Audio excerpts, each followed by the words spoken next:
a superhero, they're fighting a bunch of guys. Who are you? I'm Kick-Ass.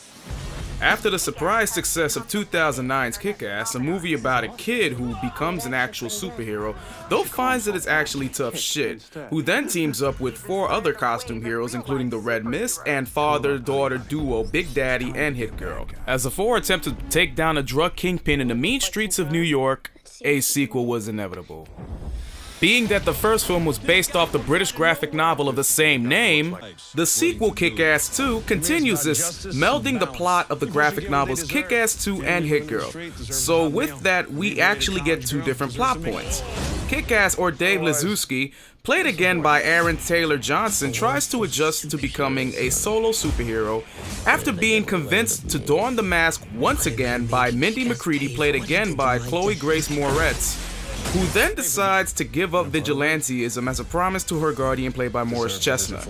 Being alone and threatened, Kick-Ass decides to team up with local superheroes and eventually joins a coalition called Justice Forever, ran by Colonel Stars and Stripes, played by Jim Carrey.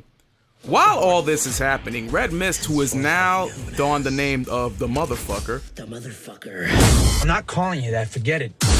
played again by Christopher Mintz-Plasse, attempts to become the world's first supervillain, while plotting to exact his revenge on Kick-Ass for killing his dad with a bazooka in the previous film. My dad. And I still think that is so fucking cool. So how is Kick-Ass 2? Is it better than the first, or as much fun as, say, getting your ass kicked? Well, let's find out. I like what they did with the plot here, combining 2 comics into one story. I mean, granted, we've seen that in Hollywood before, but it gives us so that we see more growth within these characters that we love so much. After a training montage, we actually see Kick-Ass being able to kick ass. Something he really couldn't do in the first movie without getting somewhat beaten. So you actually see him growing as a superhero as well as growing as a typical high school kid, trying to keep his secret identity hidden from his friends and everybody else, and his father for that matter of fact. The same can be said for Hit Girl, though her development was more on the parallels with Kick-Ass. Since she's given up being a costume hero for the most part, we actually see her trying to be a normal teenager. Something we all know is damn near impossible for someone like Hit Girl. Now with all that, plus the motherfucker's plans for the latter portion of the film, the pacing of the movie was very slow. It took about maybe an hour for things to get moving, and while the comedy helped move things along a bit, it was still a bit jarring. As for the most part, you just want to see Kick-Ass kick ass and Hit Girl hit shit. Now let's get to the supporting cast, because I have a lot to say, especially, and I know you guys will hate me for this, I need to talk about Colonel Stars and Stripes' character, and not in a good way. Well, in a good way, but in a bad way. I didn't like his character that much. And it wasn't his portrayal. Jim Carrey had one of the better performances in the film, but it seems like the awesomeness of the character was matched with how little you knew about him.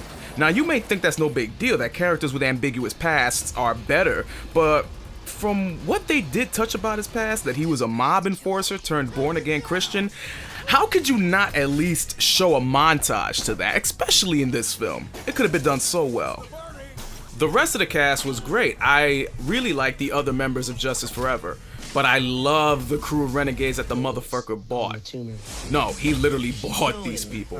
An MMA fighter named Black Death, a badass Russian chick, Mother Russia, a short but deadly murdering psychopath named The Tumor, and a crazed ex-gangster named Genghis Khan. I want a movie where a Hit Girl consecutively kills all these people off one by one. Each one takes about a 30-minute fight, and then, boom, that'll be your whole movie right there. How awesome would that be? The good guys. They're the dead guys. Franz, wieder! While not particularly being better than the first Kick-Ass, Kick-Ass 2 is still an enjoyable romp of great action and great laughs. The characters you guys love are back with full force, and if indeed they are going to continue and make a third sequel, since the 4th graphic novel is set to be released this year, then you could bet I'll be up in the theater watching some asses being kicked. I give Kick-Ass 2 a 3 out of 5. Till next time guys, this is the Retro Skeptic, good night and good luck.